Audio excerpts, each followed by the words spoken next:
అతను అందరికీ ప్రాణవాయువు అందాలని పరితపించాడు. ఖాళీ స్థలం కనిపించిన చోటల్లా మొక్కలు నాటాడు. మొక్కలతోనే ప్రత్యేకత చాటుకున్నాడు. అలాంటి వ్యక్తే కరోనా బారిన పడి ఆఖరు నిమిషంలో ఆక్సిజన్ అందక ఊపిరాడక ప్రాణాలు కోల్పోయాడు. పంజాబ్ రాష్ట్రంలోని పాటియాలా జిల్లా దబ్లాస్కు చెందిన ట్రీమ్యాన్ హర్దయాళ్ సింగ్ కరోనాతో మృతి చెందారు. వేల కొద్దీ మొక్కలు నాటిన వ్యక్తిగా హర్దయాళ్ సింగ్కు మంచి పేరుంది. ఉదయాన్నే లేవడం, సైకిల్కి తగిలించిన బుట్ట నిండా మొక్కలు మట్టి నింపుకోవడం, ఖాళీ స్థలం కనిపిస్తే చాలు అక్కడో మొక్క నాటడం. గత పుష్కర కాలంగా ఆయన దినచర్య ఇదే. పరిసరాలన్నీ పచ్చదనంతో నిండిపోవాలనేది ఆయన లక్ష్యం. ప్రజలకు శ్వాసించేందుకు స్వచ్ఛమైన ప్రాణవాయువు అందాలన్నదే ఆయన తపన. అందుకే అందరూ ఆయన్ను ఆప్యాయంగా ట్రీమ్యాన్ అని పిలిచేవారు.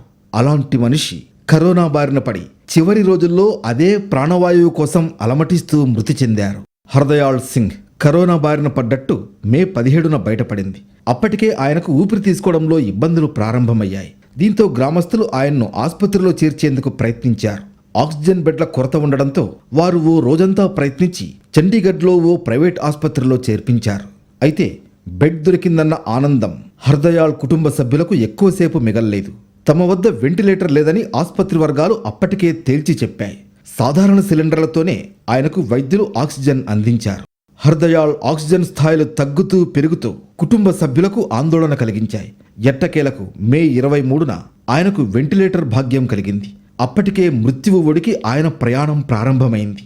చివరి ఘడియల్లో ఊపిరి తీసుకోలేక అవస్థపడుతూ మే 25న హర్దయాళ్ మరణించారు.